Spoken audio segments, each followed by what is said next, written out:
Triple bits last time நம்ம சிங்க்ரனைசேஷனோட circuit diagram பார்த்தோம். இப்போது நம்ம என்ன பார்க்க போகிறோம்னா சிங்க்ரனைசேஷன் எப்படி பண்ண போகிறோன்றதை பார்க்க போகிறோம். ஃபஸ்ட்டு இது DC shunt motor prime over act ஆகுது. இது 3 ஃபேஸ் ஆல்டர்னேட்டரு பவரை நம்ம ப்ரொடியூஸ் பண்ணுறோம். இது ரெண்டையும், அதாவது மோட்டரையும் ஜென்ரேட்டரையும் மெக்கானிக்கலாக ரோட்டரோட ஷாஃப்ட்டில் கப்புள் பண்ணியிருக்கோம். டிசி ஷண்ட் மோட்டருக்கு சப்ளை கொடுக்கக்கூடிய கனெக்ஷன் ஒரு ரியோ ஷட் மூலயமா கண்ட்ரோல் பண்ணி நம்ம சப்ளை கொடுக்குறோம். அடுத்தது இது ஃபீல்டு வைண்டிங்க்கு எக்ஸிடேஷன் போகிற சுவிட்சு நான் காமிச்சிட்ருக்கிறது. மேலே ஃபீல்டு வைண்டிங் சுவிட்சை க்ளோஸ் பண்ணுற சுவிட்சு ஒரு ரியோ ஷட் மூலயமா ஃபீல்டு வைண்டிங்க்கு வேரி பண்ணி சப்ளை வோல்டேஜை கொடுத்துட்ருக்கோம், கரண்ட்டை கொடுக்குறோம். அடுத்தது பார்த்திங்கன்னா இது டார்க் லேம்ப் மெத்தடுக்கு பயன்படுத்தக்கூடிய லேம்ப்பு. இது டார்க் லேம்ப் மெத்தடோட சுவிட்சு, லைட் சுவிட்சு. இது டார்க் லேம்ப் மெத்தடை க்ளோஸ் பண்ணுற சுவிட்சு. இந்த சைட் பார்த்திங்கன்னா ஏசி மிஷினு, நம்ம ப்ரொடியூஸ் பண்ணுற ஏசி மிஷின், அதாவது ஆல்டர்னேட்டரில் வரக்கூடிய கரண்ட்டு. இந்த பார்த்திங்கன்னா டிஎன்இபி இல்லை அதர் என் சப்ளை, இது ரெண்டுத்தையும் சிங்க்ரனைஸ் பண்ணுற சுவிட்சு கனெக்ஷன்ஸு. இந்த டெர்மினல் பார்த்திங்கன்னா நம்ம 3 ஃபேஸ் சப்ளை.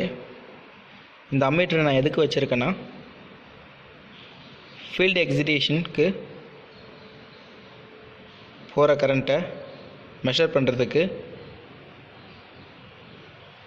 இந்த இடத்துல அம்மீட்டரை ஃபிக்ஸ் பண்ணியிருக்கேன். அம்மீட்டர் எதுக்கு பயன்படுதுன்னா நம்ம இன்க்ரீஸ் ஆகிற கரண்ட்டை பார்க்குறதுக்கு. இது வோல்ட் மீட்டரு. 440 அளவுக்கு நம்ம என்ன ஃபீல்டு கரண்ட்டை இன்க்ரீஸ் பண்ண வோல்டேஜ் ஆனது பில்டப் ஆகும். இது 3 பாயிண்ட் ஷார்ட்ரு, மோட்டரை ஷார்ட் பண்ணுறதுக்கு பயன்படுத்துகிறோம். இது மெயின் சப்ளை.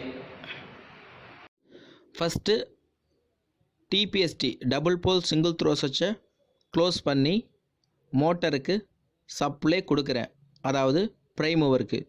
அடுத்து ஸ்டார்டரை யூஸ் பண்ணி படிப்படியாக ரெசிஸ்டன்ஸ் வேல்யூவை குறைச்சி கரண்ட்டை இன்க்ரீஸ் பண்ணுறதுனால மோட்ரு இப்போது சுழல ஆரம்பிக்குது.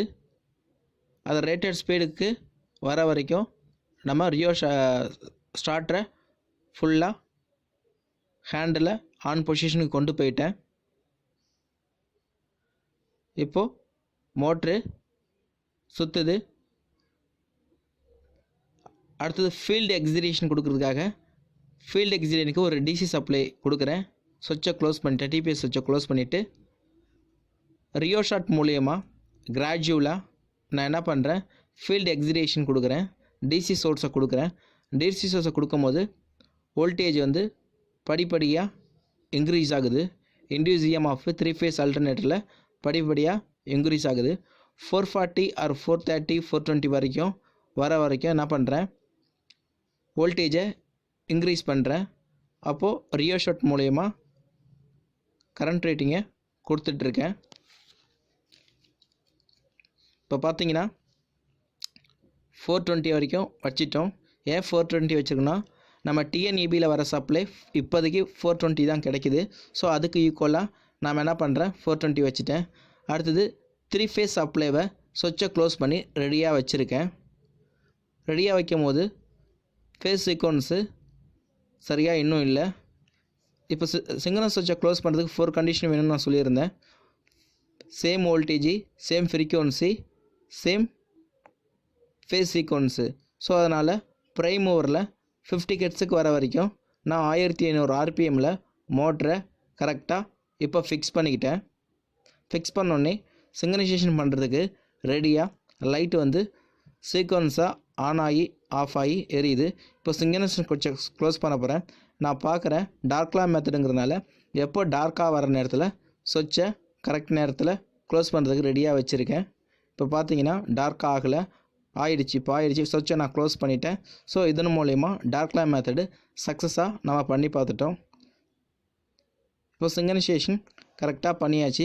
இந்த வீடியோ பிடிச்சிருந்தா லைக் பண்ணுங்கள், உங்கள் ஃப்ரெண்டுகிட்ட ஷேர் பண்ணுங்கள், மறக்காமல் சப்ஸ்கிரைப் பண்ணிவிடுங்க.